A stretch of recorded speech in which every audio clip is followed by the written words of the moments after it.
Ladies and gentlemen, please find your seats. The program will begin in a few minutes.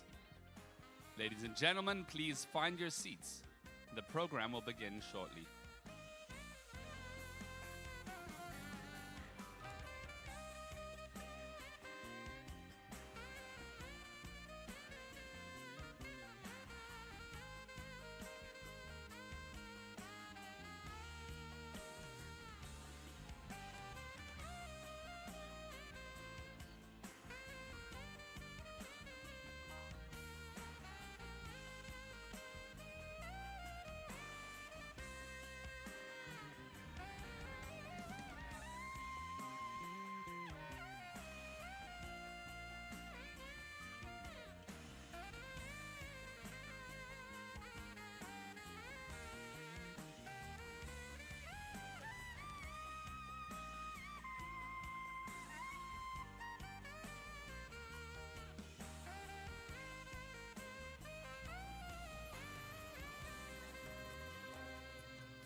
Ladies and gentlemen, kindly find your seats. The program is about to begin. Once again, please find your seats. The program is about to begin.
Good evening, ladies and gentlemen.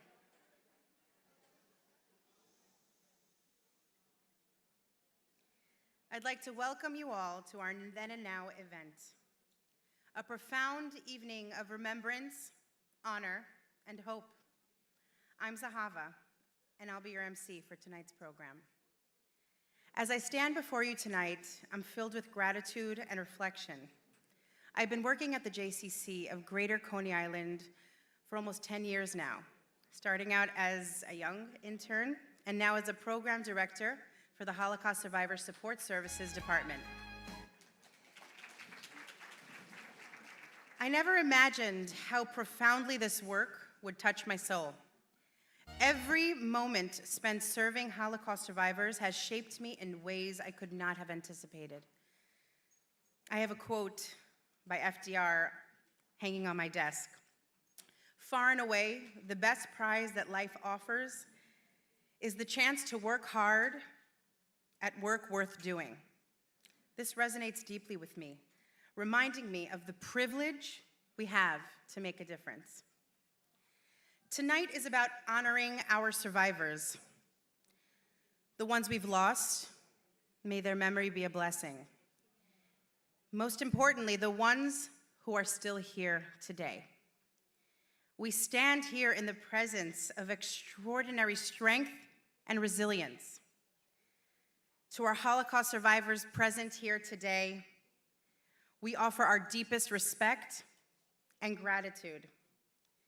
Your stories of survival against unimaginable odds continue to inspire and guide us. You are living testaments to the indomitable human spirit. Tonight is about you. Tonight we bridge two eras of history, the darkness of the Holocaust and the recent tragedy of the Nova Festival attack. Both events, though separated by decades, are bound by the thread of human suffering and survival. They remind us of the importance of remembrance and the power of resilience. These stories, while rooted in tragedy, bloom with hope. They teach us that even in our darkest hours, the human spirit can prevail. They challenge us to remember, to honor, and more importantly, to act. To build a world where such atrocities are consigned only to history books, never to be repeated. And to uplift our spirits and hearts tonight, we are honored to have the incredible Shulam Lemmer with us.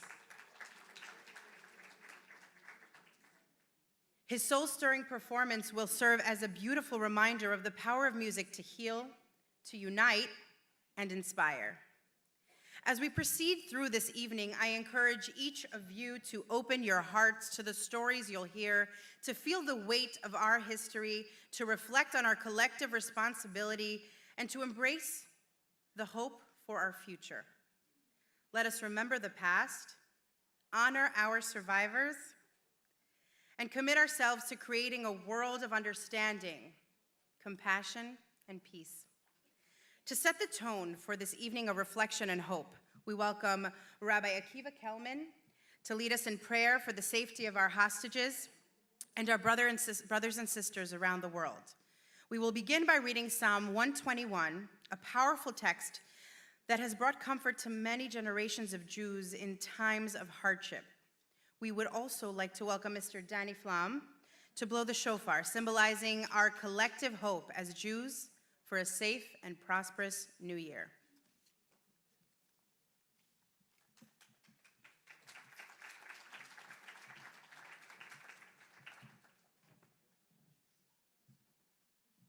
Good evening. We're going to say Psalm Kuf Chaf Aleph 121. Shir lama alos esoina yela harim ayayin yava Ezri. Ezri mayim adayna yoisei shamayim varetz. Al yitain lamot raglecha al yanon shaymerecha. Hinei lo yanon v'lo yishan shomer Yisrael. Adonai shomerecha, Adonai tzilcha al yad yeminecha. Yaimam hashemesh lo yakeka v'yareach b'layla. Adonai yishmarcha mikol ra yishmar es nafshecha. Adonai yishmar tzeischa v'yecha mi'ata v'yad olam.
It is my great honor to introduce Rabbi Moshe Weiner, the Executive Director of the Jewish Community Council of Greater Coney Island. Under his visionary leadership, JCC-GCI has expanded its reach and impact, touching countless lives through its diverse programs and services. Rabbi Weiner's commitment to the care of our survivors is evident in every aspect of his work. Please join me in welcoming Rabbi Moshe Weiner, who will now share a few words with us.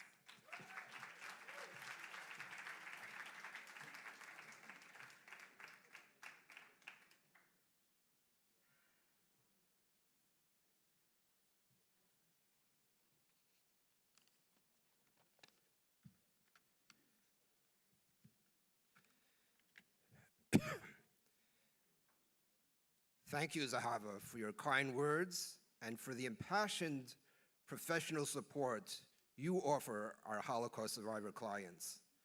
Let us also recognize our acclaimed Chief Program Officer for Holocaust Survivor Services, Hudi Falek,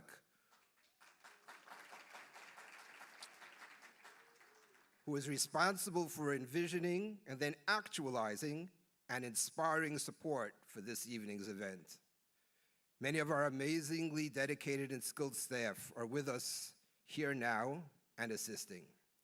In the spirit of Megalgalin Zochus Alidei Zakai, we are honored with the presence of the meritorious individual upon whom the Almighty bestowed the unparalleled opportunity to help secure and then administer and implement the resources which bring critical relief to hundreds of thousands of Holocaust survivors worldwide. None other than the Executive Vice President of the Claims Conference, Mr. Greg Schneider.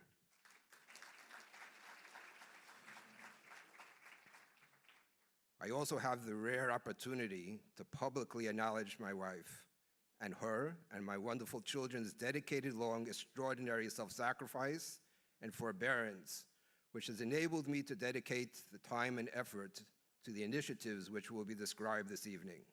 To paraphrase the Talmudic sage Rabbi Akiva, Shali v'shalachem shalahu, what I have accomplished and whatever benefit others have from my efforts, they're attributed to her.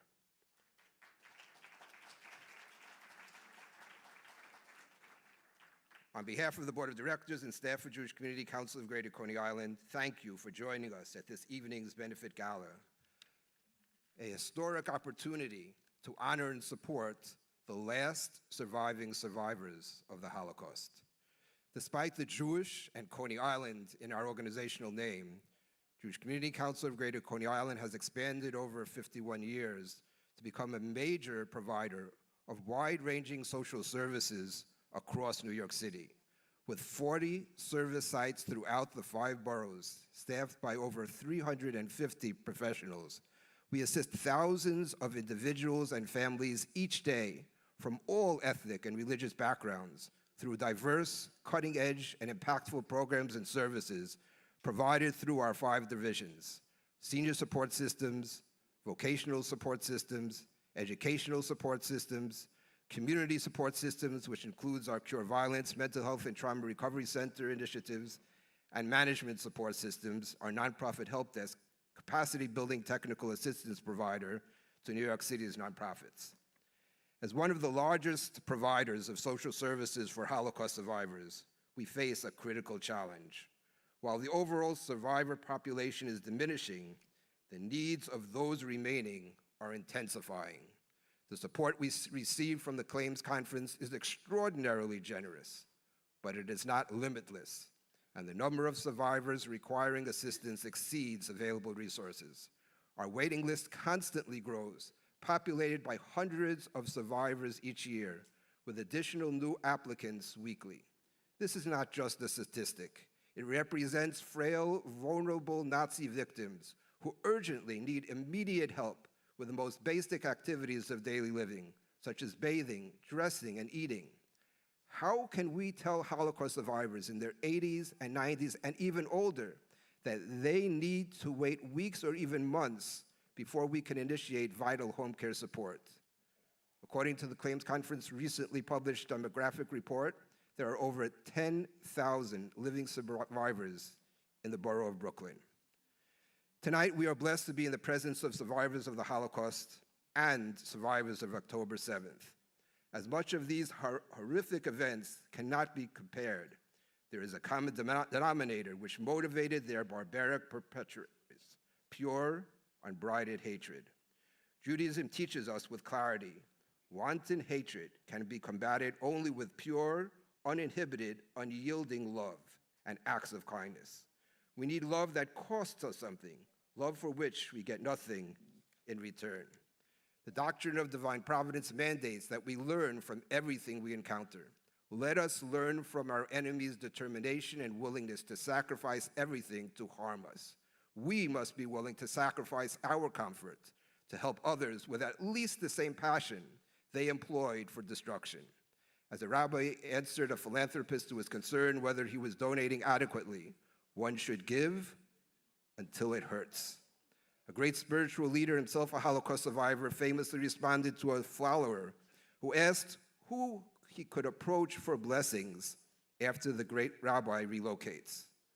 Go to any Jew with a number tattooed on his arm and ask for a blessing. My friends, by helping us fulfill our holy mission of grasping this historic opportunity to help the last surviving survivors of the Holocaust, you will earn the blessings of the thousands of survivors who desperately depend upon our assistance and support. May each of us recognize that we can make a difference. In this merit, we will all be blessed with a kasiva v'chasima toiva, leshona toiva besuko. May we all be written and inscribed for a good and sweet year, both materially and spiritually. Thank you.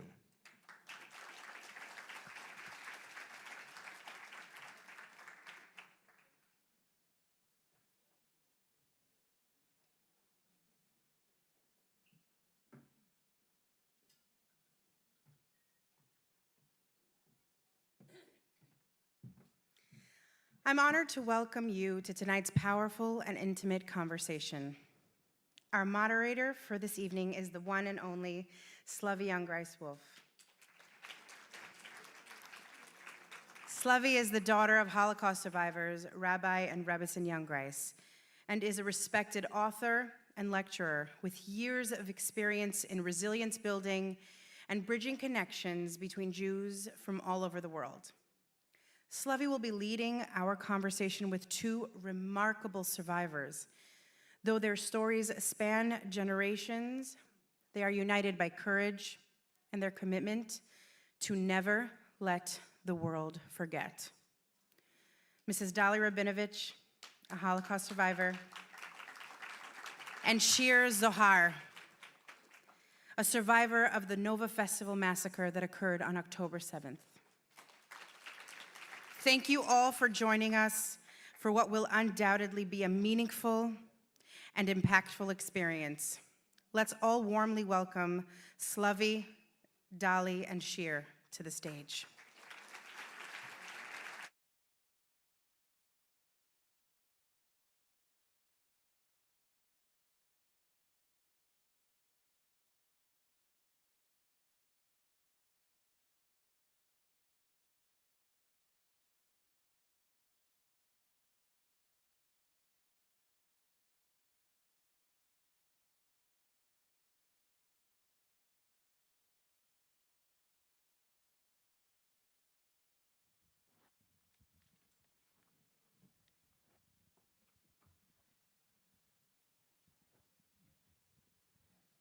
I am so happy and excited to have a conversation with you, Mrs. Rabinovich, and with you, Shir.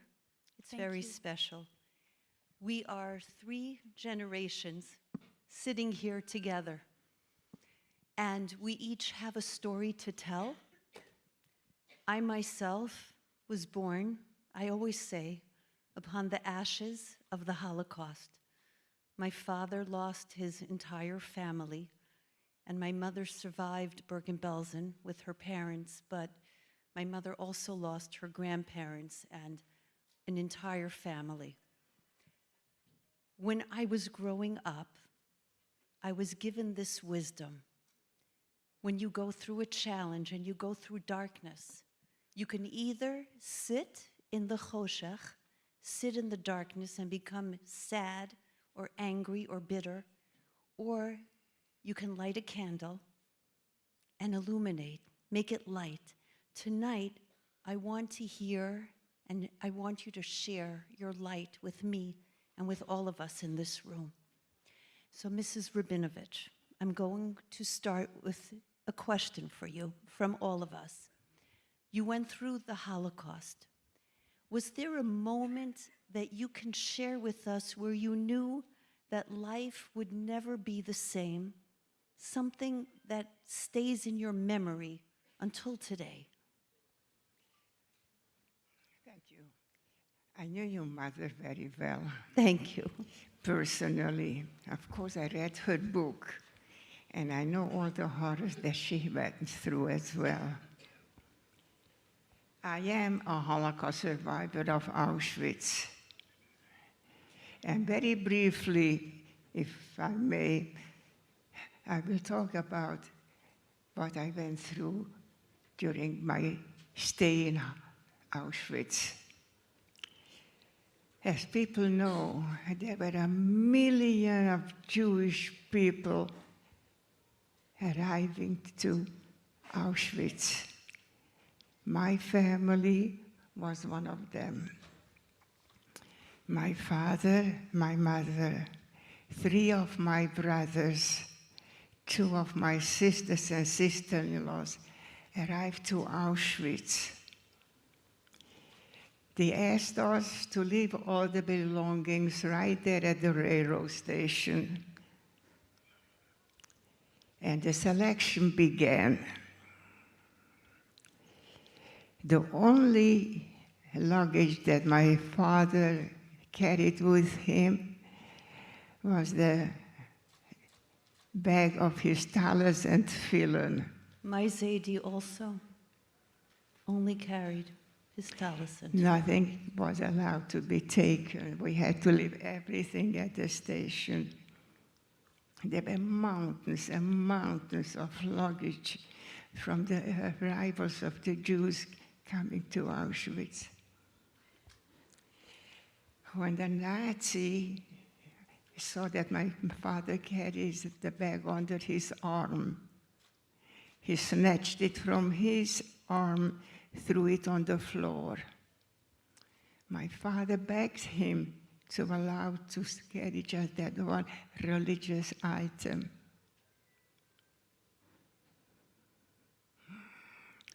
What he said was, where you are going, you are not going to need it. We didn't know what that meant then. Unfortunately, I do know it now.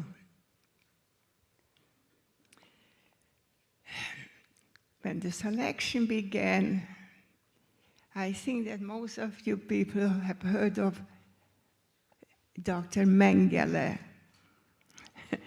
We called him the doctor of death. He started to select the young able bodies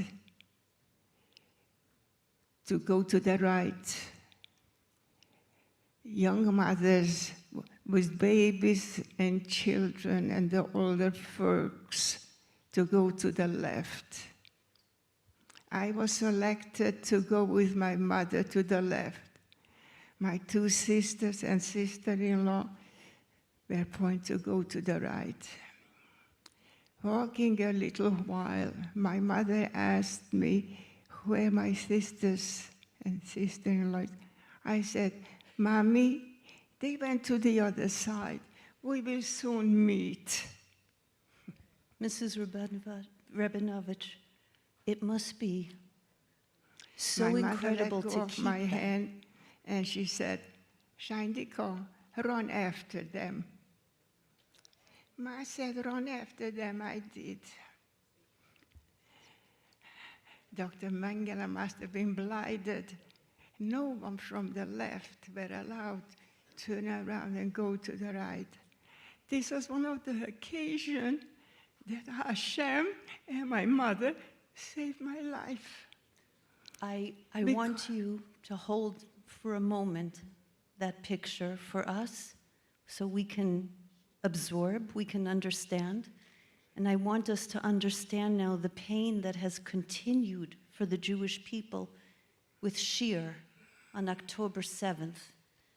For a moment, Shir, can you take us through October 7th, what that was for you, what you were feeling, a moment that came through your head?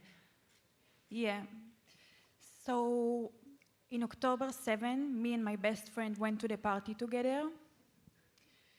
Two of us, only two of us. The atmosphere was so good. It was peace and love. Everybody was so nice, so different nationalities. In about 5:30, 6, we decided to get back to the car and change our clothes. When we get back to the car, we see tons of missiles in the sky, and we didn't understand the situation.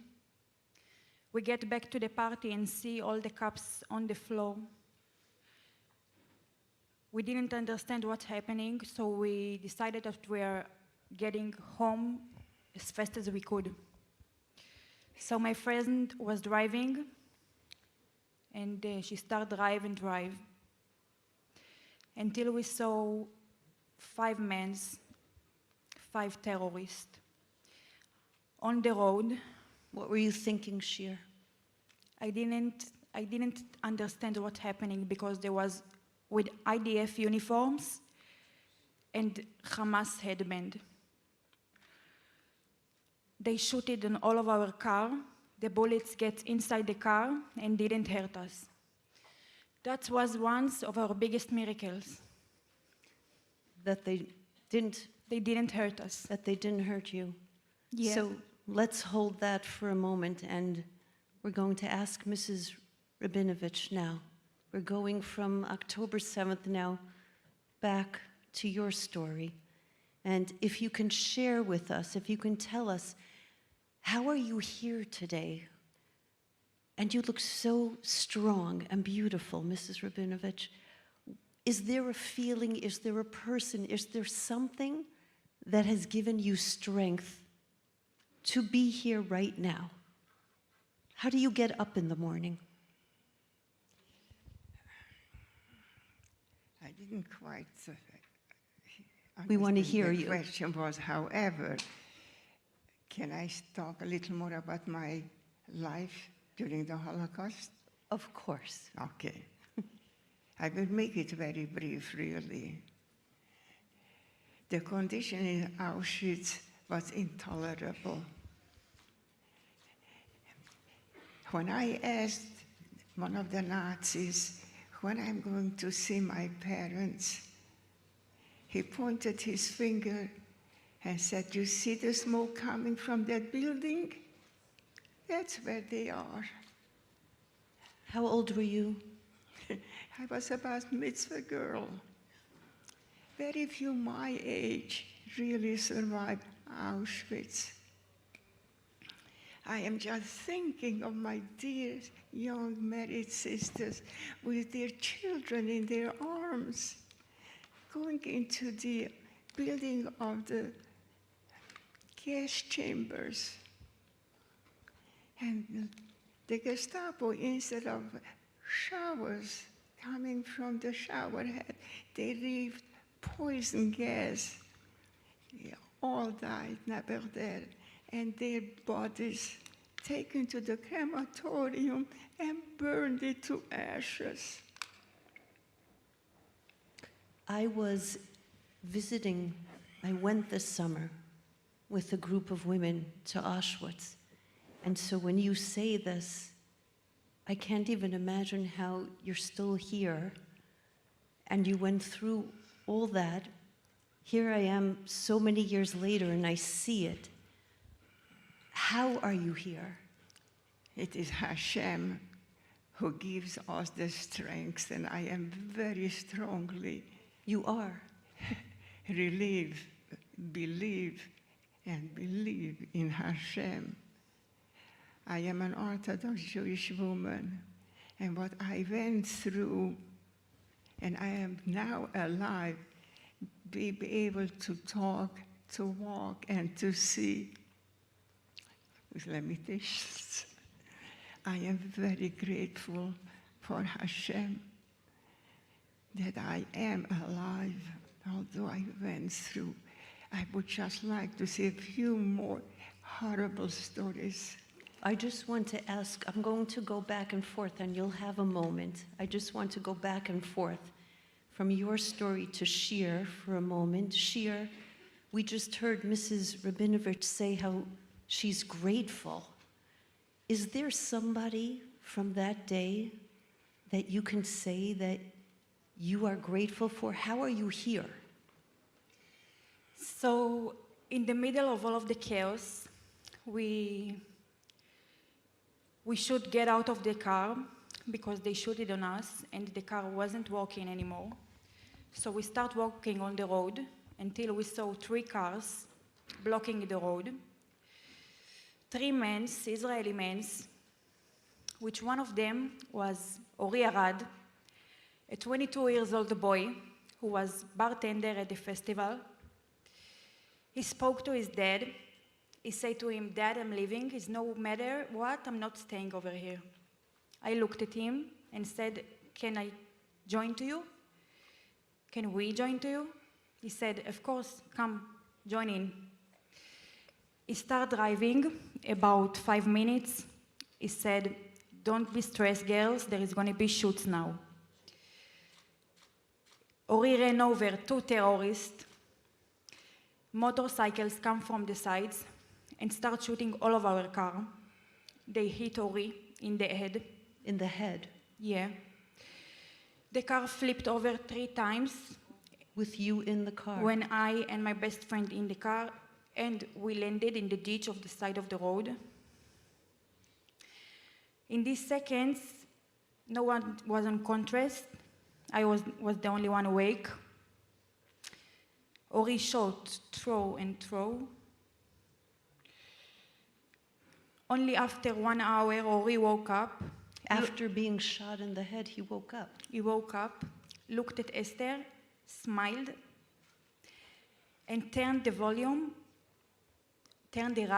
on top volume. A second later, a terrorist came again to the car and shot all the car, and the bullets didn't hurt us. Where is Ori today? Ori is not alive. Ori is not with us. But Ori is my angel. The reason I'm here, it's because of God, and God sent me Ori.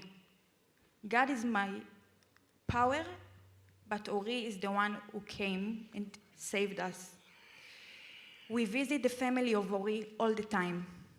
We would prefer to not have got to know each other by the situation, but they are the strongest, they are amazing people I have ever met, and they are my second family.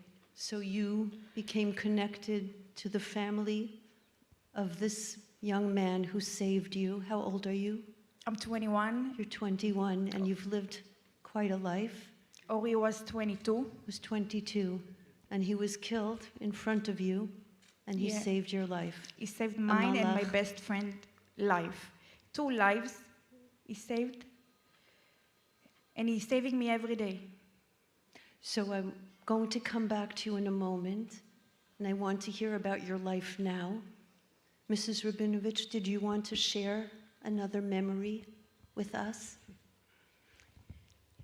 Hearing to the story what the Hamas did to the Jewish innocent people breaks my heart, really.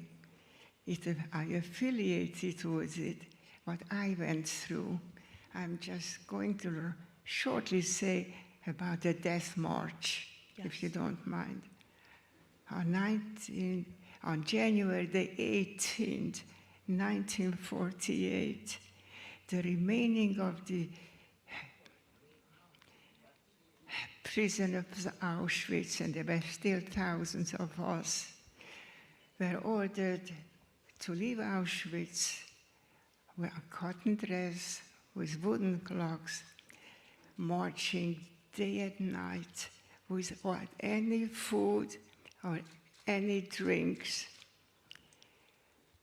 We were already skin and bones at that time. Anybody of us who wanted to sit down and rest on that snowy red road was shot immediately. The gutters were full with young dead women. When we arrived to Ravensbrück after the long march, I just collapsed on the open backyard. Fell asleep. When I woke up, there were dead bodies all around me. How do you survive that? How? Tell us how. My dear sisters were very supportive, and Hashem gave me the power to continue. So it was your faith that you had, your emunah that you had from your parents, or did you just find it inside of you one time? My parents were constantly in my mind. My father, my mother, to help me to survive and to live through this horror. I must say that what the Israeli children went through is still going through very recently reminds me of the Holocaust, what I went through. These Hamas terrorists kidnapping children, killing some of them, raping young girls, and killing over 1,000 people is a Holocaust. And the world should realize what the Hamas and the other terrorists are doing is inhuman. They should stop this terrorism, and please don't blame Israel for self-defense.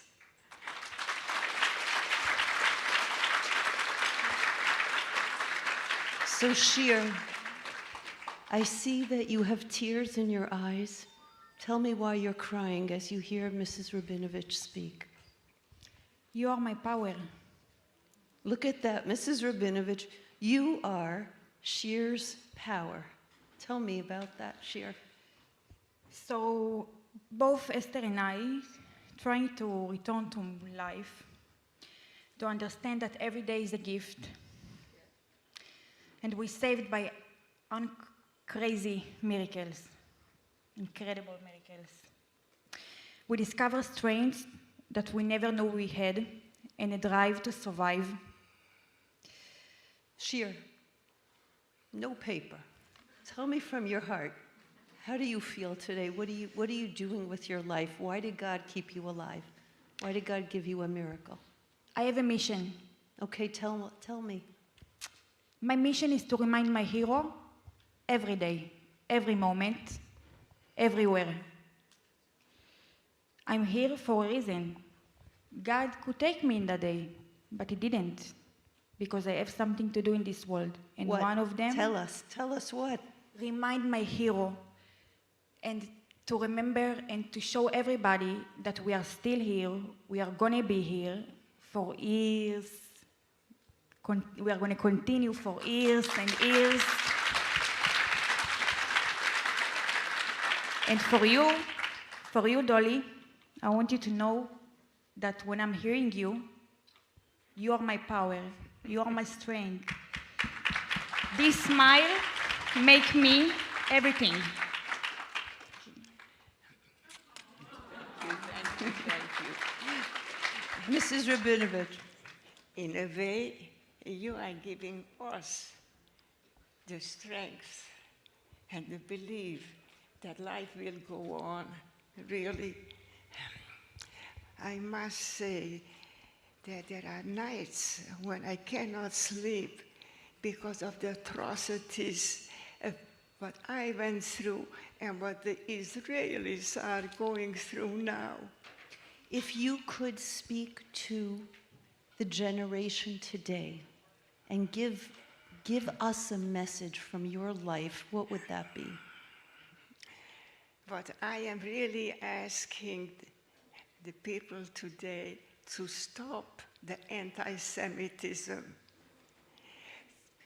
those intelligent professors in the universities should not tolerate the campuses calling out, the students calling out, death to the Jews, death to Israel. It breaks my heart, and the world should not tolerate it. Let's remember, we live in a country, the United States of America is a democratic country, and it is for peace and harmony. Did you, when you were in that time, did you hear the same screams? Does today take you back to when you were a child? Does it remind you? What I feel is the connection, the Holocaust, and what is going on in Israel, and the whole world should not tolerate it.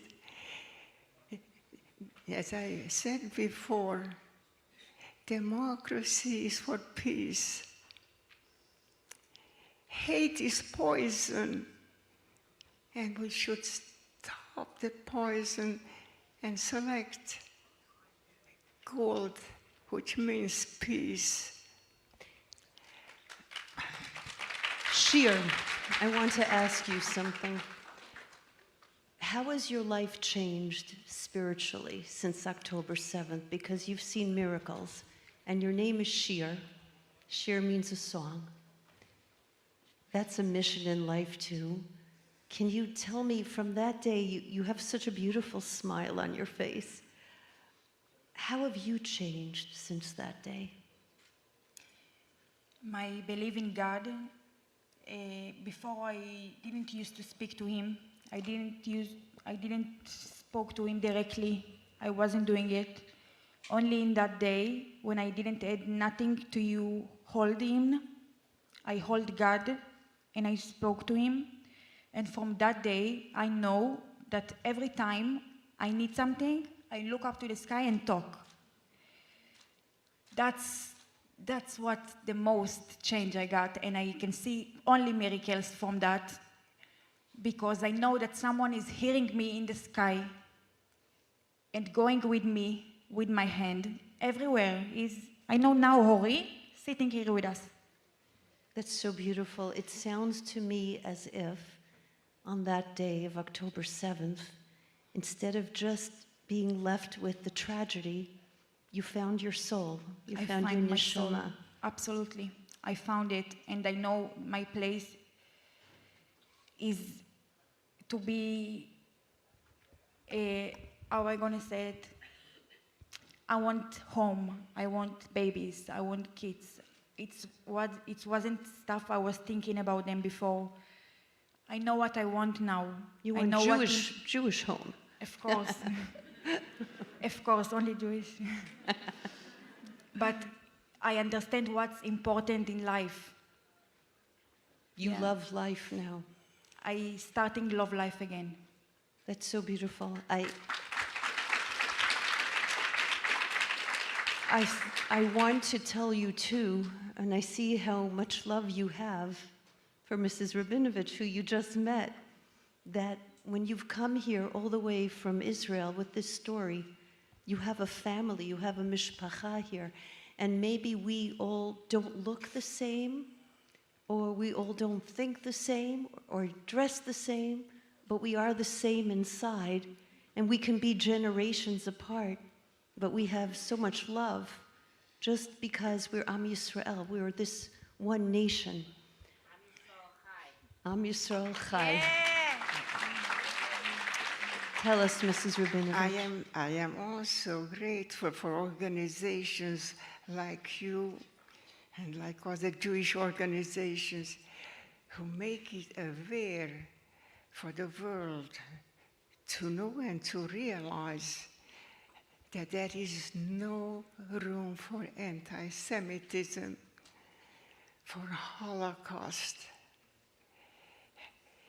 We have to inform the Holocaust denials that they should know it did exist. Don't deny the tragedies that the Jews and Israel is going through.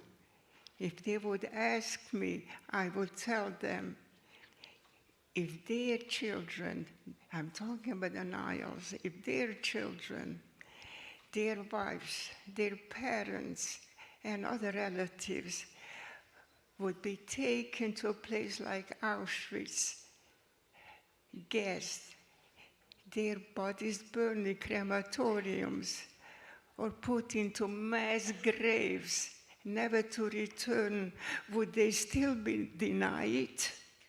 When we hear your story, and when we hear your story, Shir, you are both witnesses to the greatest atrocities that occurred to the Jewish people in our time. We become witnesses as well, and we carry your story with us, and that's why it's such an honor for us to hear both of you and to see the bond and the connection that you both have. Before Rosh Hashanah, I would always go to my bubby and my Zaidi, and I would put my head down, and they would both give me their blessing, their bracha. And now I can't go to my bubby, and I can't go to my Zaidi, and I can't go to my mommy, and I can't go to my Abba. So Mrs. Rabinovich, can you give us all a blessing before the high holidays? Before the here, we really should do tshuva. We should ask Hashem to stop anti-Semitism, to stop the war. The United States is a democratic country. They are for Democrats. So is Israel.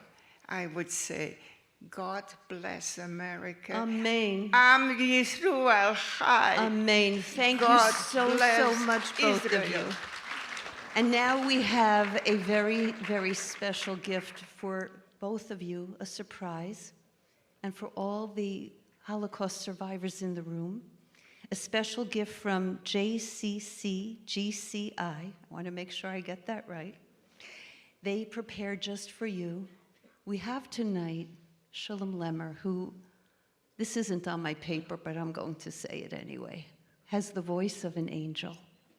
And Shalom Lemmer has composed a song tonight just for you and for the Holocaust survivors in the room, just for tonight. And the song is called Stand By You. So please let us welcome Shalom Lemmer for the special gift of this evening.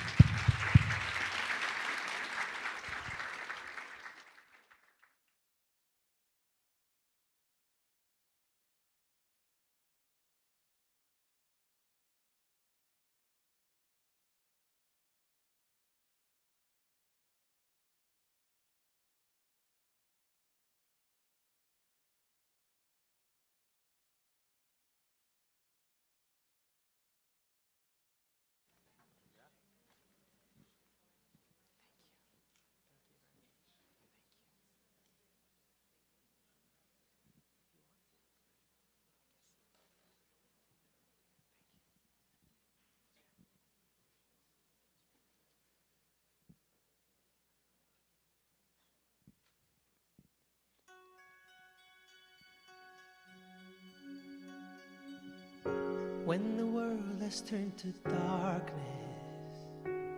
when the world has taken away everything you know, when your eyes are filled with sadness, nowhere to turn to, and hearts have turned to stone. When the world's an endless question, and all of the answers have vanished in the flames, I'll be here with love and consolation, giving you hope to face the world again. I'll be your hand to hold, I'll be your eyes to see, I'll be everything you need. Gonna stand by you. Gonna stand by you.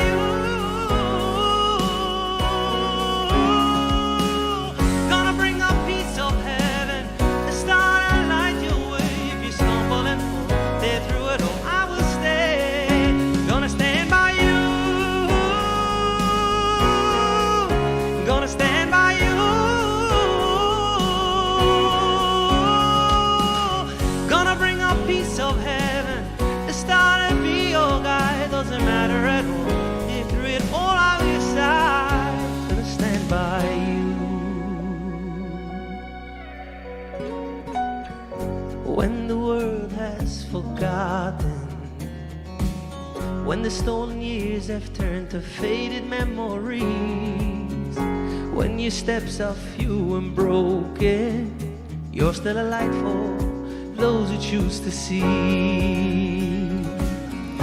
Though your battle's scarred and weary, an unsung hero of shades of black and white, you are a legacy of courage.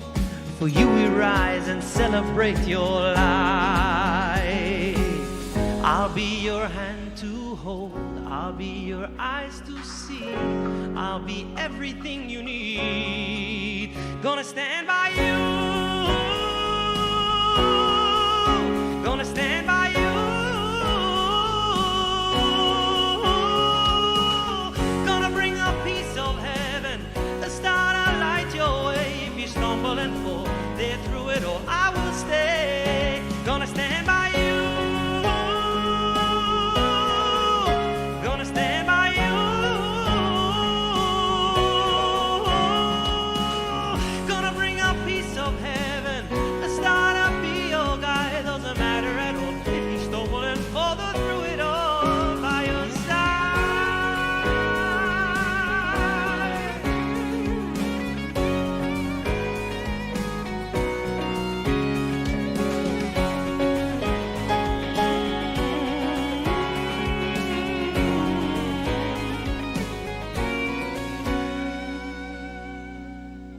Gonna stand by you,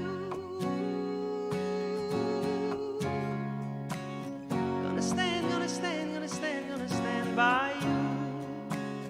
Gonna bring a piece of heaven, start a light your way. If you stumble and fall, there through it all I say. Gonna stand by you,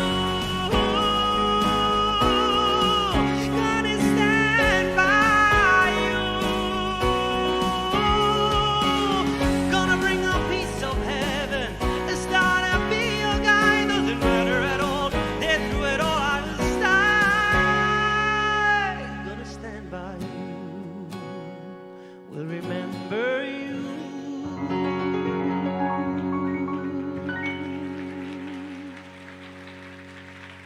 Will remember you.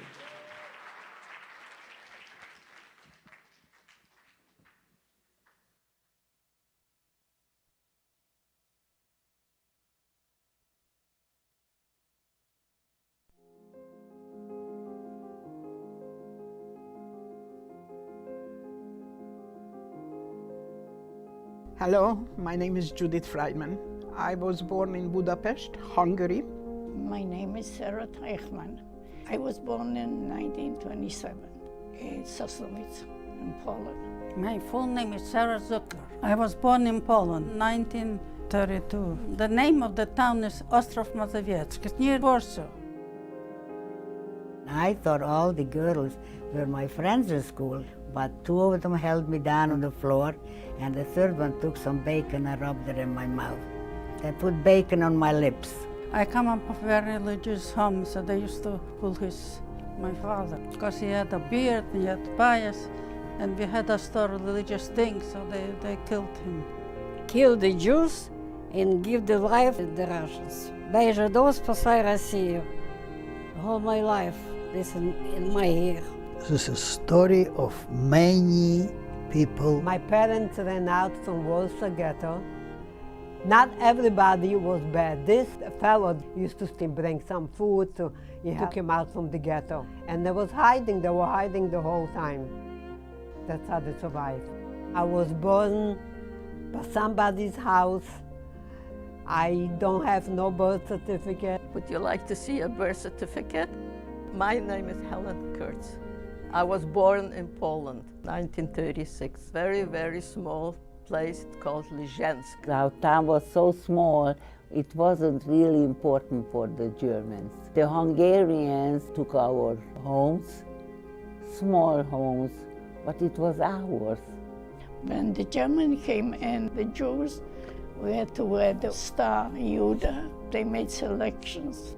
The Nazis chased out all the Yidden from the town. They went with a bayonet like this. I remember it was two German soldiers came to the door asking for my father. Then my father surrendered, and they beat him up terribly.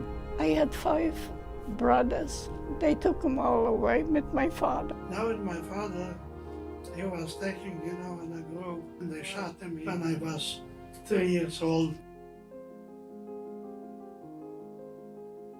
My mother said, he's not here right now. I don't know exactly where he is. They said, you're gonna come back. But in the meantime, my mother called my father, and she said, run to my mother and run to my brother. My father said, they'll catch up with me. Take the 2 girls, just take a pocketbook, and meet me at the train station. Don't make it obvious that we're going someplace.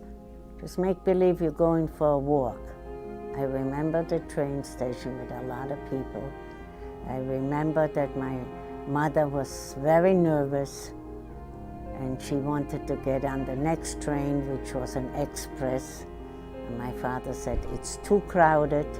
The kids need to sleep. We're going towards Switzerland. It's a long trip. We're taking the local. We took the local and we laid on the benches. But then I heard my parents talking about it. The express train was stopped in the middle of the route, and all the Jewish people were taking off. And the local went through. So that was like a miracle. He hired with 2 horses, with a wagon. That put him a price.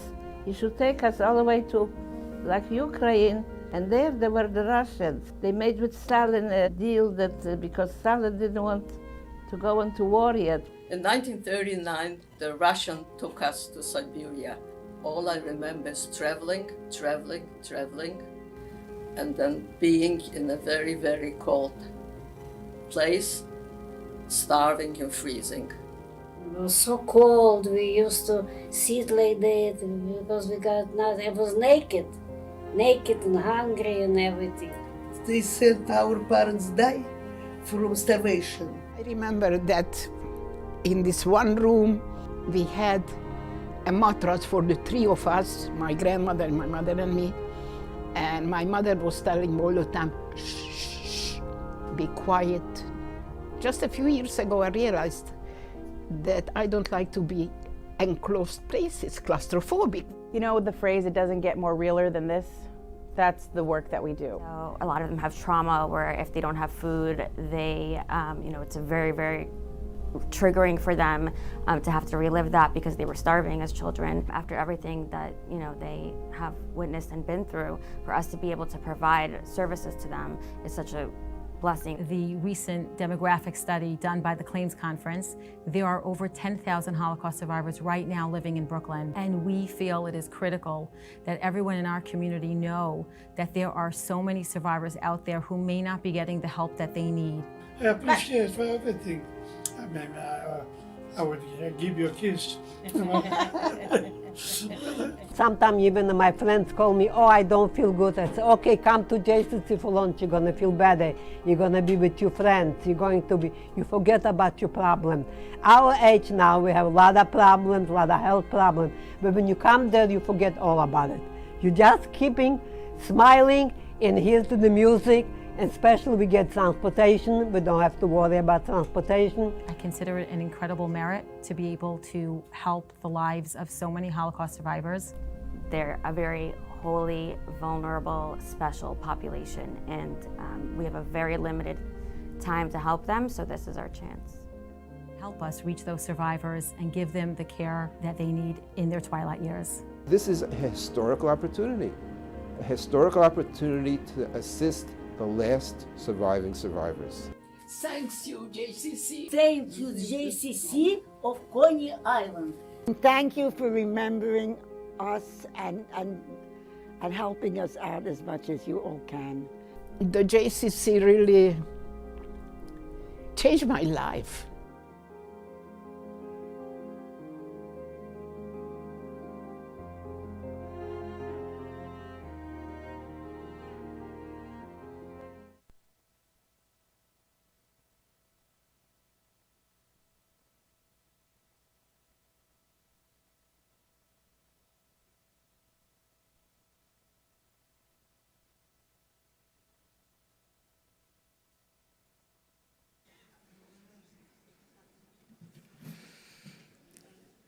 Tonight's event serves many purposes, but I'd like to highlight one that truly embodies our commitment to the survivors we serve.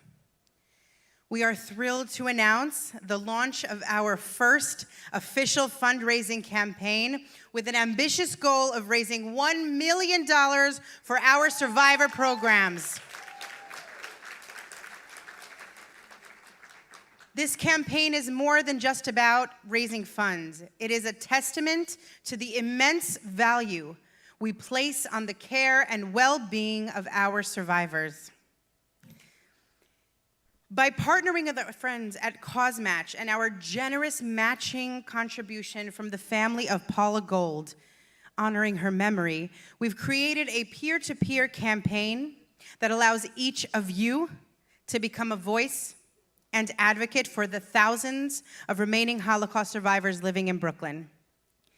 The key to our success is you.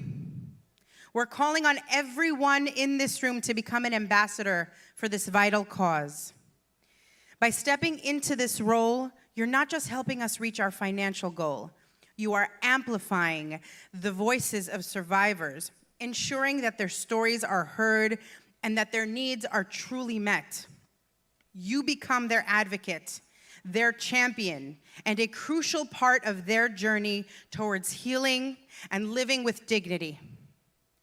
Becoming an ambassador means embracing the opportunity to share our message, raise awareness, and set a fundraising goal. For instance, if you commit to a goal of $5,000, we're not asking you to write a check for that entire amount, although we wouldn't mind. Instead, it's about combining your personal contribution with the funds you raise from your network of friends, coworkers, family, and community. Together, we can achieve remarkable things. Your goal is not just a goal. It is a gift that goes far. $2,500 is the cost of providing 100 Holocaust survivors with critical and essential transportation. $5,000 is the cost of a socialization event for lonely and isolated Holocaust survivors. $10,000 is the cost of providing 500 freshly cooked, home-delivered meals to homebound Holocaust survivors who cannot cook for themselves. $20,000 is the cost of providing close to 1,000 hours of home care to critically needy survivors. I have personally witnessed the life-changing impact that our services have had on countless Holocaust survivors. Tonight marks the soft launch of our $1 million campaign. The site is now open for donations, and we would be deeply honored if we could end this evening with 100 ambassadors. Currently, we have 45. Imagine the impact that we could make if we more than doubled that number tonight. This is what we are asking of you. Stand up and sign up to become a JCC GCI ambassador. Over these next 2 weeks, share this powerful message with your network and rally committed partners to ensure that no survivor is left behind. Finally, save the date for our main campaign day, October 8th, where we will be culminating this monumental campaign. This opportunity is one that speaks to every person. It is truly a unique privilege to stand up at this crucial moment in time and support each of these incredible human beings. By taking on this role, you honor our survivors. You become their voice in your communities, their advocate in your networks, and a beacon of hope on their journey. I hope we've demonstrated how worthy this organization is and how crucial our services have become for so many who depend on us. Your support as an ambassador, again, is not just about reaching a financial goal. It is about showing our survivors that their community stands behind them, values them, and is committed to their well-being. We need you to make a difference, to remember. I would now like to introduce Lisa Steinberg, wife of our board member Harold Steinberg, and daughter-in-law of Regina Steinberg of blessed memory, who is a member of our treasured survivor community. Lisa, please come to the stage and share a few words with us.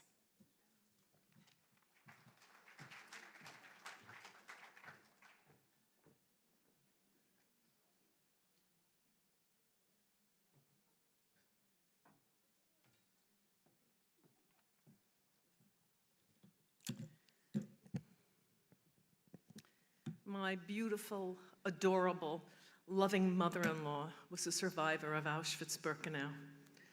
She came from a village in the Carpathian Mountains.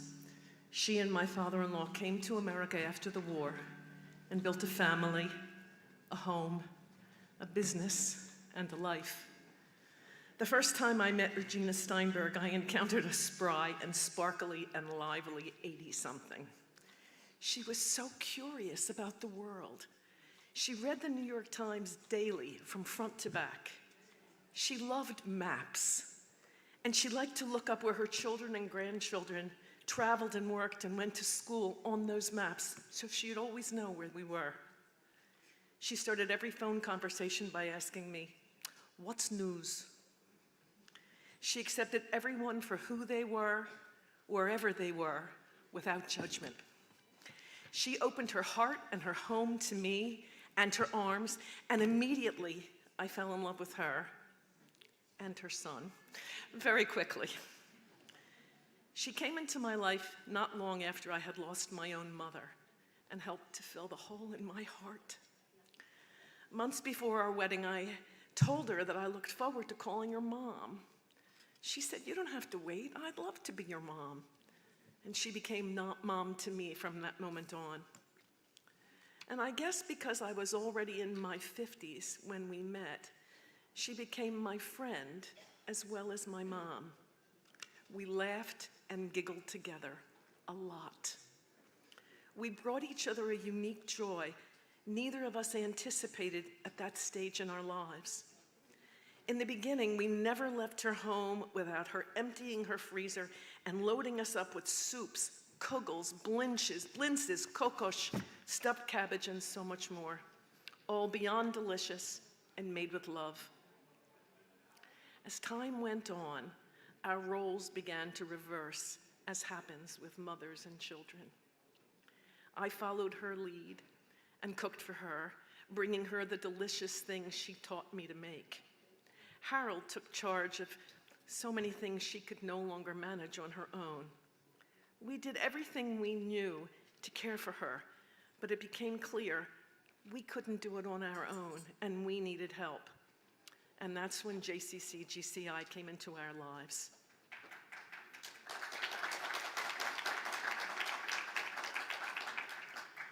Thanks to the absolutely top-notch, I cannot express to you the excellence of the team at JCC GCI put together by Rabbi Weiner, we knew we weren't alone. They walked us through every step on the very complicated journey of getting our mom everything she needed. From round-the-clock devoted, compassionate, loving aides to healthcare supplies, friendly visits, social opportunities to be with other survivors, which was so important to her, delivered meals, transportation services, housekeeping, shopping. JCC allowed us, her children and grandchildren, to put our heads down at night, knowing our mom was okay because we had partners in her care, thanks to JCC GCI.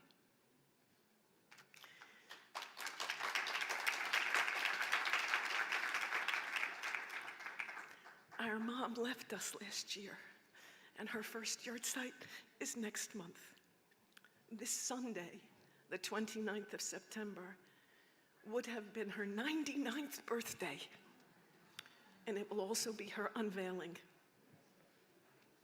As her children, grandchildren, and great-grandchildren, 11 of them, gather to remember her and celebrate her life, we also bless and thank JCC GCI for lengthening her days with dignity. My husband Harold and I are here tonight as ambassadors for JCC-GCI and to participate in the campaign to raise funds for the rest of our cherished survivors. Please join us by giving generously and becoming ambassadors yourselves. Reach out to your network to have your friends and family join you in this beautiful mitzvah. Thank you.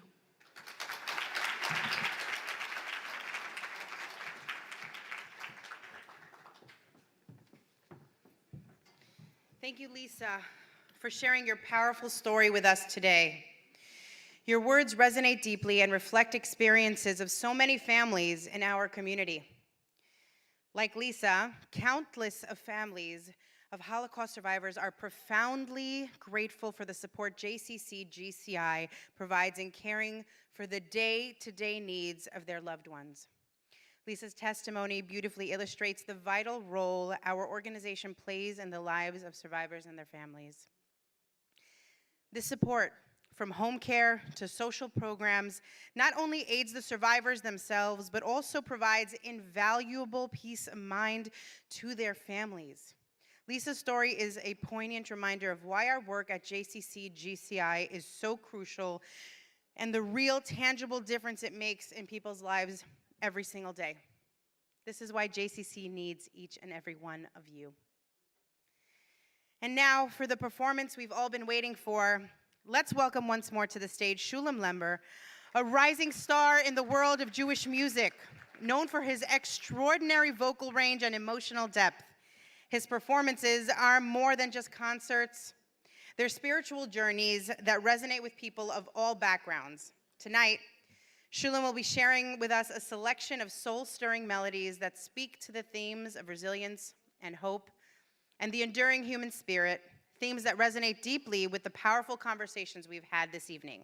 Without further ado, please join me in welcoming to the stage the incredible, the inspirational Shulam Lember.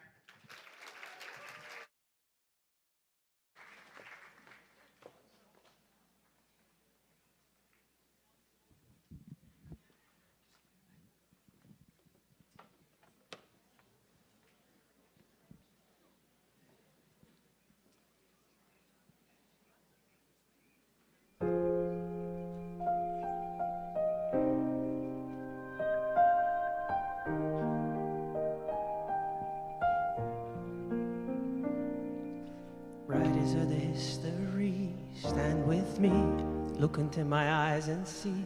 People go away but never say goodbye. Someone stole the moon tonight, took my light. Everything is black and white. Who's the fool who told you boys don't cry? Hours and flowers, life is no game for the cowards. Why does the time go wild? Every day I'm losing my mind, holding on in this mysterious ride, dancing in this storm, we got nothing to hide.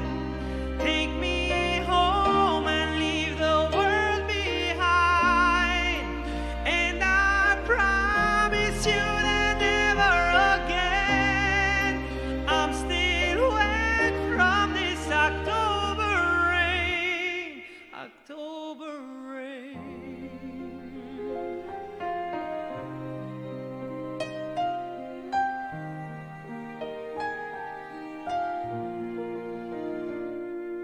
Living in a fantasy, ecstasy, everything is meant to be. We shall pass, but love will never die. Hours and flowers, life is no game for the cowards. Why does the time go wild? Every day I'm losing my mind, holding on in this mysterious ride, dancing in this storm, we got nothing to hide. Take me home and leave the world behind, and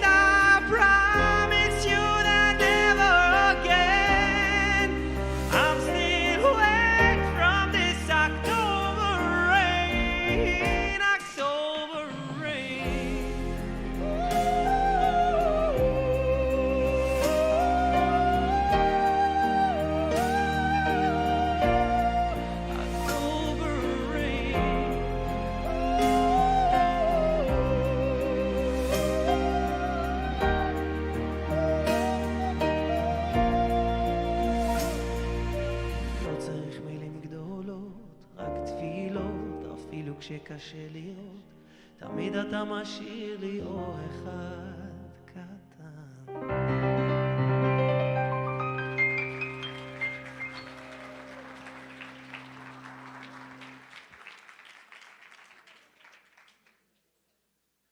Thank you, everyone. I'm really at a loss here for words, what to say. After these incredible survivors, each in their own story, shared their insights, what do we even have to say? All we have to think about is living through what they went through, even if it's just a little bit. When we think things might be hard, think what they went through. And learn from their emunah, and learn the way they live their life, which is with Ani Maamin. We always believe, no matter what, there's always so much hope. No matter what, no matter where.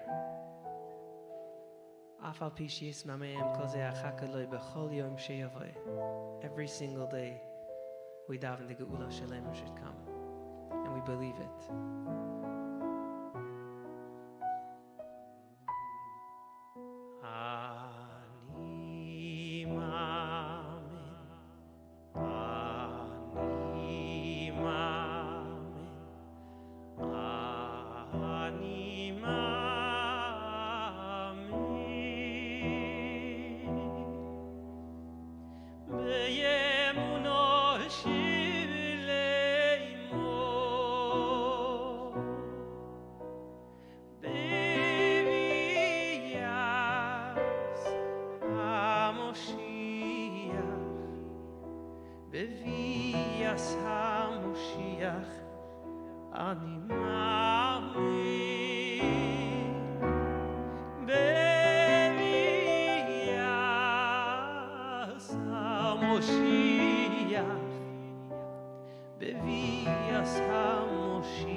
Amen. May it be very, very soon. Geula Shalema b'mheira v'yameinu. As we approach Chodesh Tishrei, Rosh Hashanah, Yom Kippur, Sukkot, Simchas Torah, all we can think about is how they, the survivors, celebrated their Yom Tov and their Yomim Tovim And even on October 7th, we know it was Simchas Torah and what it was for them. There's a beautiful song written by A.B. Rottenberg that paints the picture of a real story told by someone that survived. And let's tell the story in song.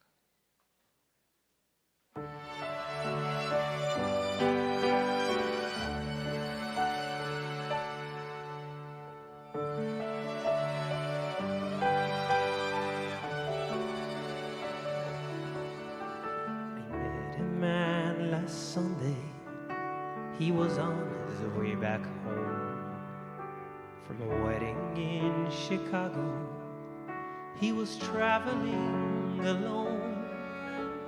He said he came from Vilna, a survivor I could tell, and I helped him with his suitcase. He could not walk very well. The steward gave us coffee as we settled on the plane. And I asked him why he bothers. At his age there'd be no blame. He said no simcha is a burden, though I miss my dear late wife. And he shared with me a story that has changed my view of life. We danced round and round in circles, as if the world had done no wrong. From evening until morning, filling up the shul with song. Though we had no Sifrei Torah to clutch close to our hearts, in the place we held the future of a past so torn apart.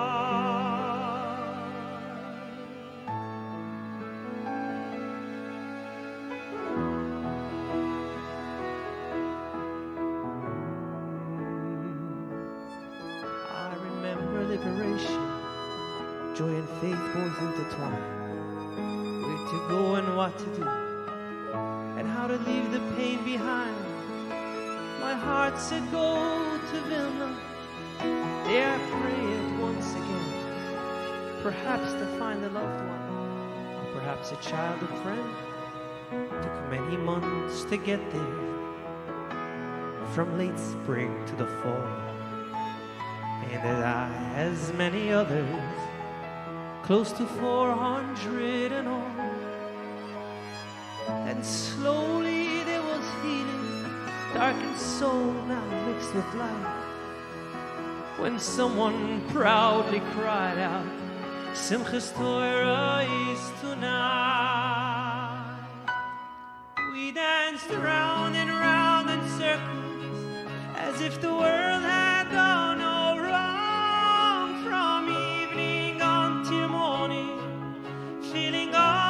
Shul with song, though we had no Sifrei Torah to clutch close to our hearts. In the place we held the future of a past so torn apart.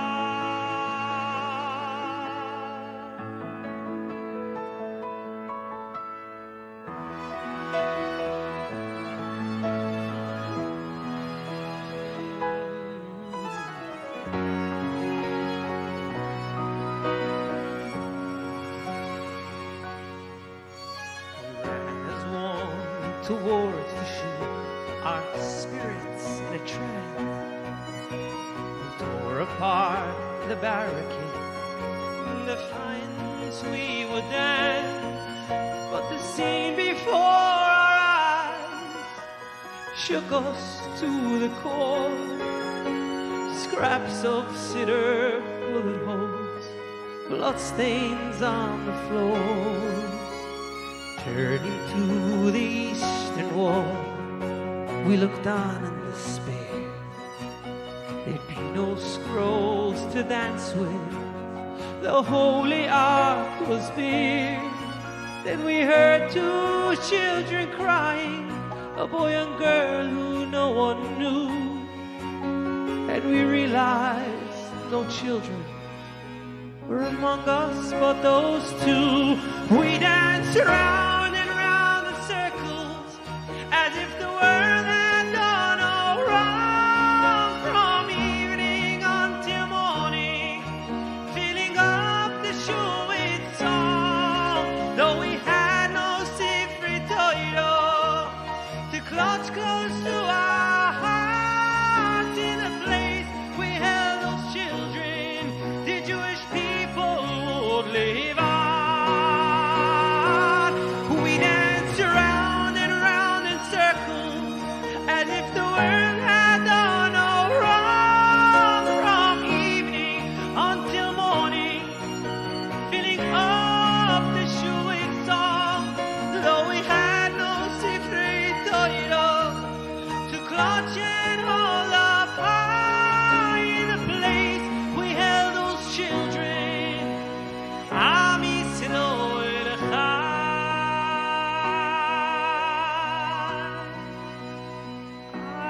Am Yisrael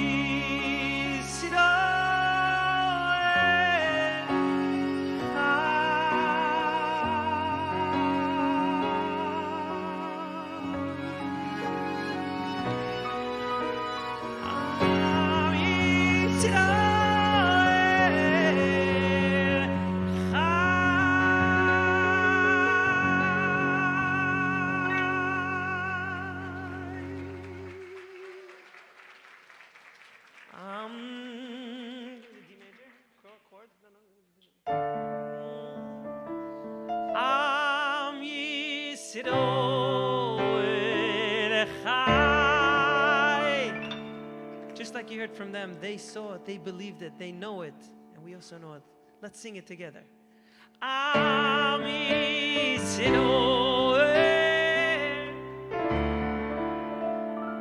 Am Yisrael, Am Yisrael, Am Yisrael Chai.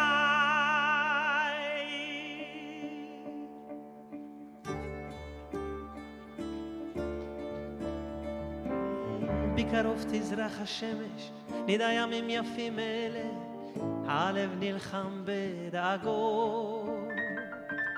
כולם יחזרו הביתה, נחכה להם למטה, הלוואי נדע בשורות טובות. כי עם הנצח לעולם לא מפחד, אפילו כשקשה לראות. כולם ביחד, אף אחד פה לא בודד, שישרפו המלחמות. עם ישראל חי, אם לא נשכח תמיד להיות מאוחדים. עם ישראל חי, בעליות בירידות, גם בשעות הכי קשות. הקדוש ברוך הוא שומר עלינו, אז מי יכול עלינו? כי אין לנו עוד מדינה, תעשה שלום בינינו, שמור על ילדינו, כי לא אבדה האמונה.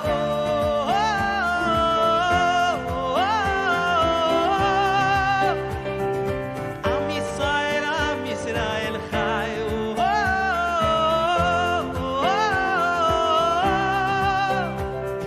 עם ישראל חי, הוא ארצי נחלותינו, לא תיפול כעת רוחנו, מסביב ברזל של חרבות.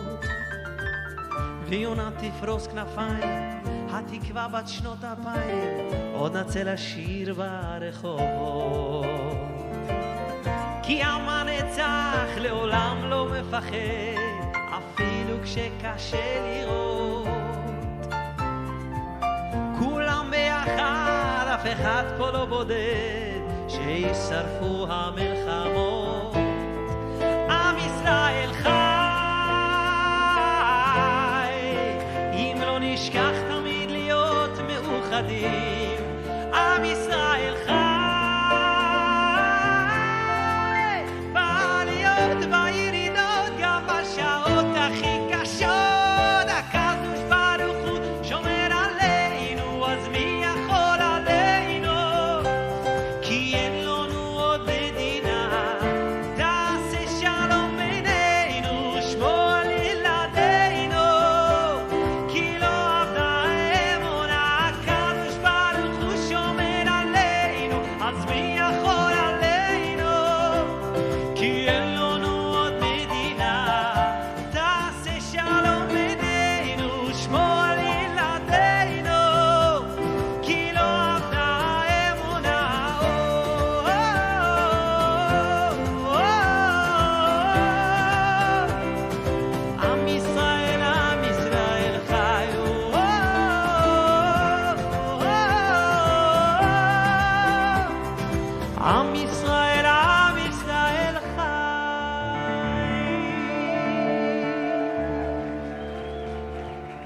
Yisrael Chai.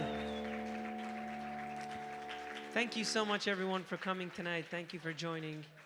And once again, thank you for the JCC, GCI, for doing incredible work all the time, being there for them.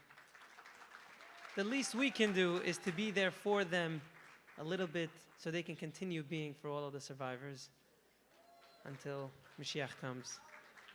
Thank you. Agud Geben Shir.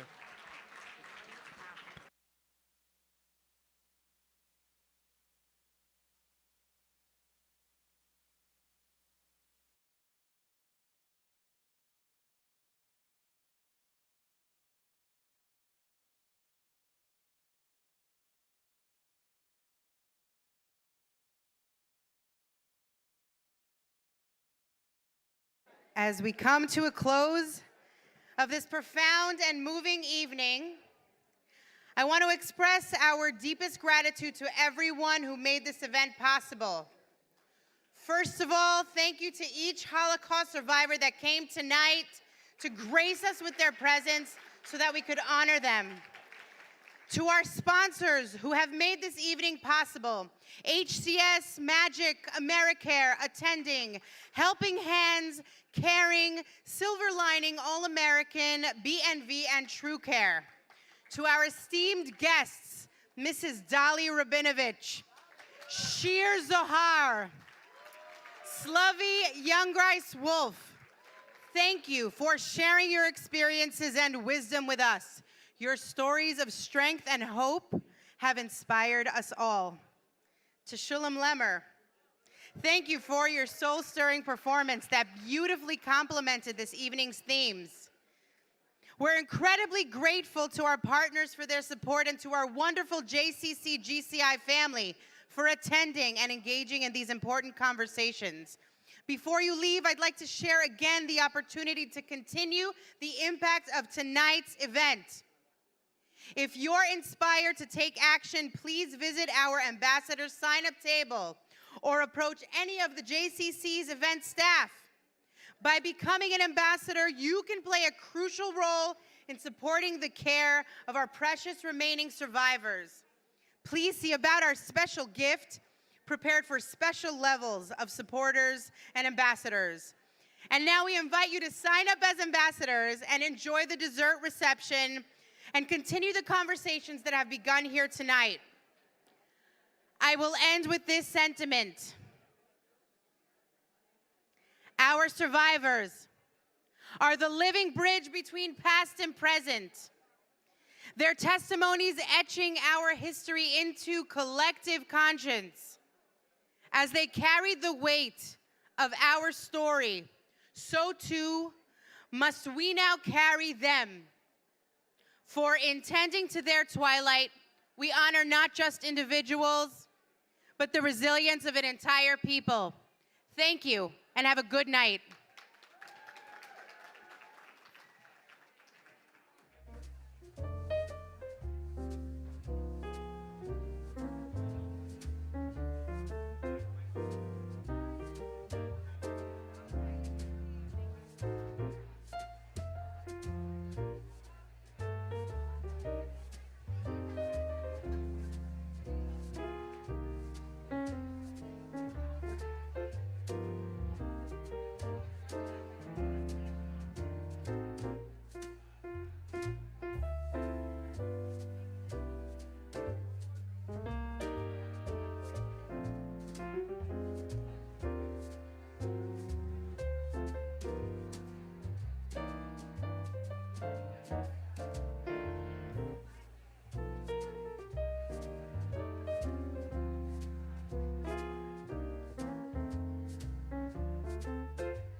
There will be a Minyan Ma'ariv right outside the ballroom. Minyan Ma'ariv right outside the ballroom.